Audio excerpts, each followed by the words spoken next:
Hamas ইসরায়েলের মধ্যকার যুদ্ধবিরতি চুক্তির প্রথম ধাপ অনুমোদন করেছে নেতানিয়াহু সরকার। ফলে ২৪ ঘন্টার মধ্যে গাজায় যুদ্ধবিরতি কার্যকর হবে, ৭২ ঘন্টার মধ্যে মুক্তি দেওয়া হবে আটক ইসরায়েলি জিম্মিদের। এদিকে যুক্তরাষ্ট্র ও মধ্যস্থতাকারীদের কাছে গাজায় যুদ্ধবন্ধের নিশ্চয়তা পাওয়ার দাবি করেছে হামাস। অন্যদিকে এই যুদ্ধবিরতি তদারকি করতে মধ্যপ্রাচ্যে ২০০ সেনা মোতায়েন করতে যাচ্ছে যুক্তরাষ্ট্র।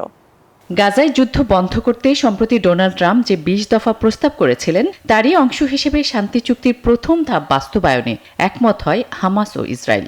এরই ধারাবাহিকতায় যুদ্ধবিরতি চুক্তির প্রথম ধাপ অনুমোদন করেছে নেতানিয়াহু সরকার। ইসরায়েল হামাস সম্মত হওয়ার ২৪ ঘন্টা পর শুক্রবার অনুমোদন দেয় ইসরায়েলি মন্ত্রিসভা। ফলে ২৪ ঘন্টার মধ্যে গাজায় যুদ্ধবিরতি কার্যকর হবে, ৭২ ঘন্টার মধ্যে মুক্তি দেওয়া হবে আটক ইসরায়েলি জিম্মিদের। পদ্মা সেতু, মেট্রো রেল এবং এলিভেটেড এক্সপ্রেসওয়ে নির্মাণের গর্বিত অংশীদার বসুন্ধরা সিমেন্ট। এদিকে মার্কিন যুক্তরাষ্ট্র এবং অন্যান্য মধ্যস্থতাকারীদের কাছ থেকে যুদ্ধ শেষ হওয়ার নিশ্চয়তা পেয়েছে হামাস। এমন দাবি করেছেন ফিলিস্তিনের স্বাধীনতাকামী সংগঠনটির নির্বাসিত গাজা প্রধান খলিল আল হাইয়া। গাজায় যুদ্ধবিরতি বাস্তবায়ন ও পর্যবেক্ষণে ২০০ সেনা পাঠাবে ট্রাম্প প্রশাসন।